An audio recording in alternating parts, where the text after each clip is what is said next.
Hello बच्चों, कैसे हैं आप सभी लोग। उम्मीद करते हैं सभी बच्चे बहुत अच्छे होंगे, जहां भी होंगे अच्छे तरीके से अपनी पढ़ाई को अच्छे से कर रहे होंगे, तैयार कर रहे होंगे। क्योंकि आपकी परीक्षा बिल्कुल करीब है, नज़दीक है। आपको मेहनत करना है, मेहनत में बिल्कुल पीछे नहीं हटना है।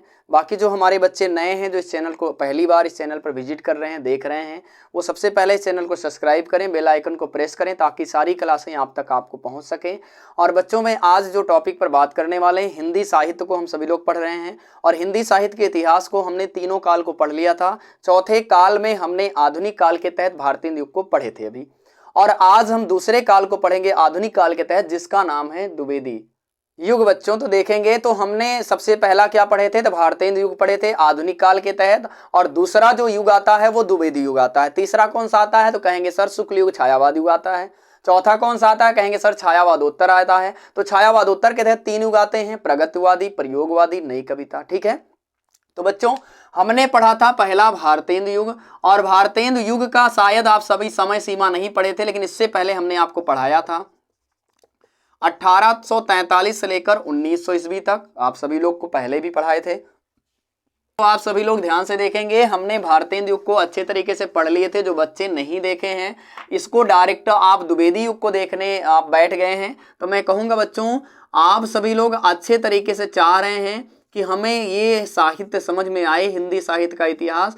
तो बच्चों फिर से आप इस वीडियो को क्लोज करिए, यहीं पर रोकिए और पीछे जाइए। आप पीछे जाइए और सबसे पहले उन वीडियो को देखना शुरू करिए, आदिकाल, भक्तिकाल, रीतिकाल, भारतेंदु युग। तब आके आप इस द्विवेदी युग को देखिए। और द्विवेदी युग की बच्चों जो समय सीमा है वो 1900 से लेकर 1918 ईस्वी तक।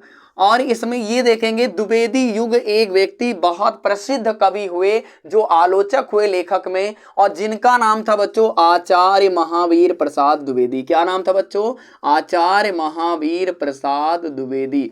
ये बहुत बड़े आलोचक थे बच्चों लेखन के क्षेत्र में।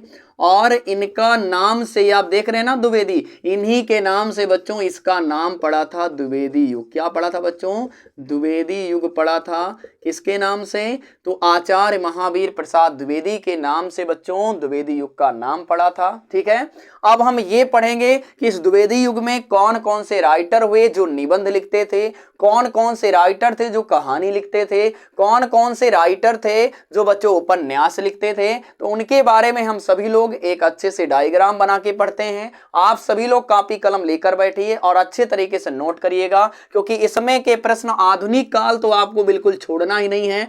आधुनिक काल के तहत जितने भी युग आते हैं जो हम पढ़ा रहे हैं आपको, जिसमें भारतेंदु युग हो गया, द्विवेदी युग पढ़ रहे हैं, और अभी जितना पढ़ेंगे हम सभी लोग उसको तो छोड़ेंगे नहीं, क्योंकि इसी से प्रश्न सबसे ज्यादा पूछा जाता है। ठीक है बच्चों, देखिए बच्चों जो हमने द्विवेदी युग को पढ़ा था, महावीर प्रसाद द्विवेदी के नाम से द्विवेदी युग का नाम पड़ा था। अब इसमें हम सभी लोग जानते हैं चार टॉपिक सबसे इंपॉर्टेंट हैं। इसके प्रमुख निबंधकार कौन से थे, प्रमुख नाटककार कौन से थे, प्रमुख उपन्यासकार कौन थे, प्रमुख कहानीकार कौन थे।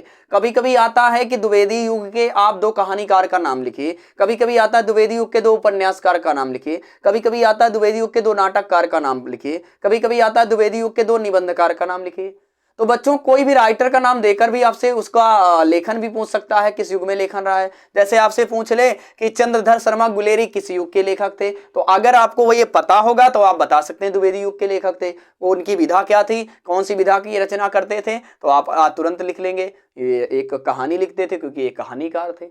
ठीक है बच्चों, तो देखेंगे द्विवेदी युग में क्या क्या थे। तो निबंधकार में दो राइटर सबसे फेमस थे, आचार्य महावीर प्रसाद द्विवेदी थे। इन्होंने जो निबंध लिखा है बच्चों वो लिखे थे महाकवि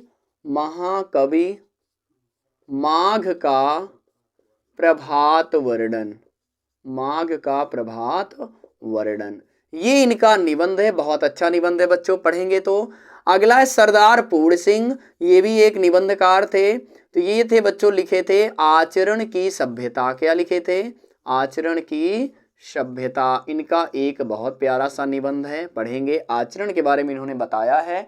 अब बात करते हैं नाटककार के बारे में। तो आप देखेंगे हरिऔध का पूरा नाम, तो आप कहेंगे पूरा नाम था अयोध्या सिंह उपाध्याय हरिऔध। क्या नाम था बच्चों, अयोध्या सिंह उपाध्याय हरिऔध। कभी कभी पूरा नाम भी पूछ लेता है, तो इसलिए आप सभी लोग ये ध्यान से देखेंगे अयोध्या सिंह उपाध्याय हरिऔध, हरिऔध का पूरा नाम था। और इनका जो नाटक था वो था रुक्मणी।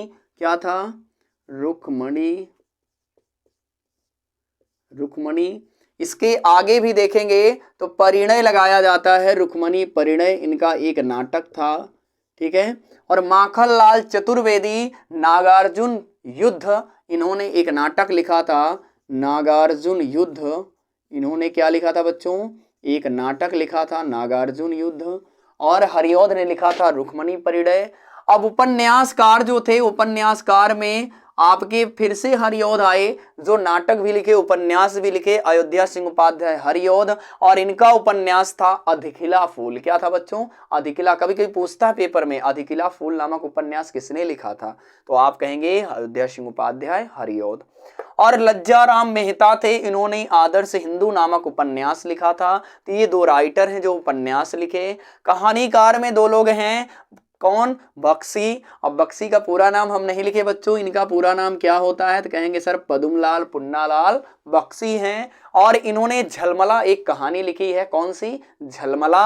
और एक गुलेरी हैं, इनका भी पूरा नाम नहीं लिखे हैं, चंद्रधर शर्मा गुलेरी इनका पूरा नाम है। और बहुत ये पेपर में कक्षा 10 और 12 दोनों बोर्ड में पूछी जाती है।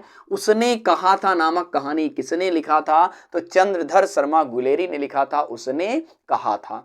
क्या मैं उम्मीद करूं इसको अच्छे तरीके से आप समझ पाए? तो बिल्कुल बच्चों, अब मैं इसकी विशेषता लिख रहा हूं, आप सभी लोग इसको नोट कर लीजिए। बच्चों ध्यान से देखिए आप सभी लोग, हमारे जो द्विवेदी युग था, जो आचार्य महावीर प्रसाद द्विवेदी ने इस युग की शुरुआत किया, और इस युग की जो विशेषता थी आप ध्यान से देखेंगे, पहले मानवतावाद था, दूसरा राष्ट्रीयता की भावना थी, तीसरा नारी का उत्थान था, चौथा नीति और आदर्श था, और पांचवा भाषा संस्कार था। तो आप सभी लोग देखेंगे ये इसकी विशेषताएं थी, और इसके निबंधकार, नाटककार, उपन्यासकार, कहानीकार इसके प्रमुख हैं जो आपके सामने हैं। तो आप सभी लोग इसको अच्छे तरीके से अपने नोटबुक में उतारेंगे और इसका रिवीजन करते रहेंगे, खास तौर से राइटर का नाम और उनकी रचना का नाम, और कौन सी विधा की रचना करते थे इसको भी याद रखेंगे, क्योंकि पेपर में बहुत ज्यादा पूछा जाता है। और मैं उम्मीद करूंगा कि जो चीजें पढ़ाया जा रहा है पूरी ईमानदारी के साथ आप देखेंगे, अच्छे तरीके से देखेंगे। ठीक है बच्चों, तो मिलते हैं अगली क्लास में, तब तक के लिए थैंक यू वेरी मच।